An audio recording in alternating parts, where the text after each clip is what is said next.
दोस्तों, सऊदी अरब middle east में एक ऐसा कंट्री है जो जियोग्राफिकली और इकोनॉमिकली दोनों तरीकों से स्ट्रेटेजिक पोजीशन रखता है।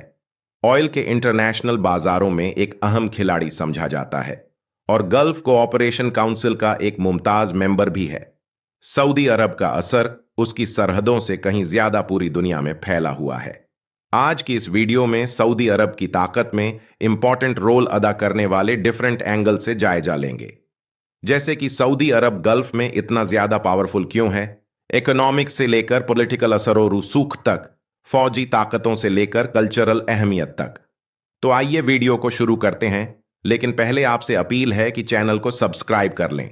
सऊदी अरब में एक चीज फेमस है जो कि हकीकत भी है, वह यह कि सऊदी अरब के लिए पैसों का खजाना उनका ऑयल प्रोडक्शन है, और इस चीज में सऊदी अरब के लिए एक कंपनी बहुत इंपॉर्टेंट और जबरदस्त रोल अदा करती है जिसका नाम अरामको है, और यह पेट्रोलियम रिफाइनरी कंपनी है।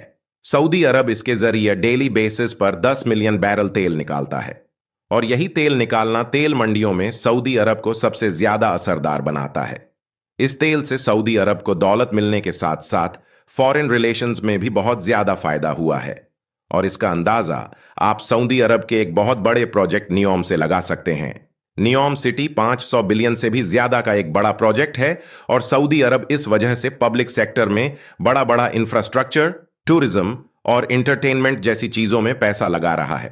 दोस्तों, आपको बता दें कि सऊदी अरब का पावर कई चीजों से काफी बड़ा हो जाता है, उसमें से एक पॉलिटिकल इन्फ्लुएंस है, क्योंकि Saudi Arab the gulf cooperation council का फाउंडिंग मेंबर है, और इस ऑर्गेनाइजेशन की बुनियाद रखने के बाद सऊदी अरब का दबदबा सियासी तौर पर बड़ा माना जा रहा है।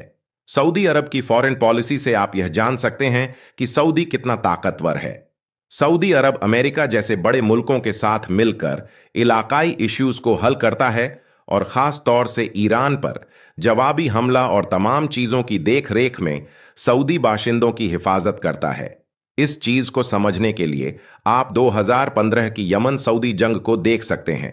यमन में सऊदी अरब की इंटरफेयर हुसी बागियों का मुकाबला करना था, जिसको सऊदी अरब ईरान का प्रॉक्सी ग्रुप समझता है।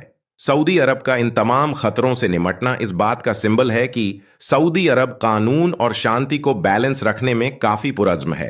इससे पूरे इलाके में सऊदी अरब की मिलिट्री पावर जाहिर होती है, क्योंकि सऊदी अरब अपनी मिलिट्री पर अरबों डॉलर खर्च करता है। 2020 में सऊदी अरब ने तकरीबन 57 बिलियन डॉलर खर्च किया था। इस वजह से इंटरनेशनल लेवल पर यह चीज सऊदी अरब को अहम बनाती है, और यही चीज अपने हुकूक का दीफा करना और खलीज में पावर प्रोजेक्ट करने की एबिलिटी को बढ़ाती है। इसके अलावा जो चीज सऊदी अरब को ताकतवर बनाती है वह सऊदी अरब का कल्चरल असर है। सऊदी अरब का असर और रसूख यह है कि मक्का और मदीना इस्लाम के दो खूबसूरत और पाक शहरों में आते हैं, क्योंकि इस्लाम की पैदाइश और उनकी जड़ें इन्हीं दो शहरों से जुड़ी हैं, जो कि सऊदी अरब के बड़े शहरों में गिना जाता है। और यह तमाम चीजें सऊदी अरब को इस्लामी दुनिया और खलीज में मुमताज और पावरफुल बनाती हैं। और यहां पर तकरीबन सिर्फ एक साल में हज के लिए लोग लाखों की तादाद में आते हैं, जिनकी तादाद अक्सर व बेशतर 10 से 30 लाख तक होती है। और अगर तारीखी एतबार से देखेंगे तो आपको मिलेगा कि सऊदी अरब में 1930 ईस्वी के अंदर जब तेल की खोज दरियाफ्त हुई, तो उस वक्त से लेकर सऊदी अरब की किस्मत इस्लामिक दुनिया के अलावा और तिजारती एतबार से भी काफी ज्यादा बढ़ गई है, और इस तेल ने सऊदी को ज्यादा ताकतवर और मजबूत बनाने में काफी इंपॉर्टेंट रोल अदा किया है। आखिर यह बात सभी लोगों के जहनों में आती है कि पूरे गल्फ रीजन में नंबर 1 पर कौन सा मुल्क है। इस चीज को समझने के लिए सबसे पहले हमें थोड़ा नॉलेज अरब अमीरात और कतर के बारे में भी जान लेना चाहिए, ताकि कौन सा मुल्क क्यों ताकतवर है इस चीज को अच्छे तरीकों से समझ सकें। दोस्तों, कतर के बारे में इधर एक चीज काफी फेमस है कि वह डिप्लोमेटिक मीडिएटर का किरदार सबसे बेहतर तरीकों से अदा किया है, चाहे वह लेबनान का इशू हो या सऊदी अरब और अरब अमीरात का इशू, फलस्तीन और इजराइल का इशू हो या तालिबान और अमेरिका का इशू। तकरीबन तमाम मुल्कों के इश्यूज को हल कराने में कतर की सरकार ने थर्ड पार्टी का किरदार बहुत ही अच्छे तरीकों से अदा किया है। इसी वजह से दुनिया में अलग अलग मुल्कों और राइटरों ने कतर को डिप्लोमेटिक पावर हाउस का खिताब दिया है। जबकि कतर के पास नेचुरल गैस काफी मिकदार में मौजूद है और पूरी दुनिया में गैस सप्लाई करने में थर्ड नंबर पर आता है। इसके अलावा 2022 में फीफा वर्ल्ड कप की मेजबानी से भी कतर का बड़ा नाम हुआ है। कतर के पास एक मीडिया चैनल भी है जिस नाम अल जजीरा है और यह इंटरनेशनल लेवल पर मुसलमानों के इश्यूज को कवर करता है। इस चैनल को वहां की अथॉरिटी ने खुद स्टैब्लिश किया है।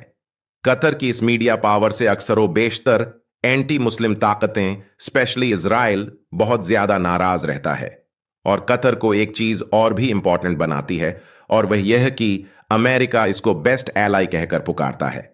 वहीं पर अगर अरब अमीरात के बारे में कंपैरेटिवली देखेंगे तो यह पाएंगे कि अरब अमीरात को दुनिया इनोवेटिव लीडर कहकर बुलाती है, क्योंकि अरब अमीरात अलग अलग मैदानों में अपनी तिजारत को बढ़ाकर रखता है, खासकर एडवांस्ड टेक्नोलॉजी में।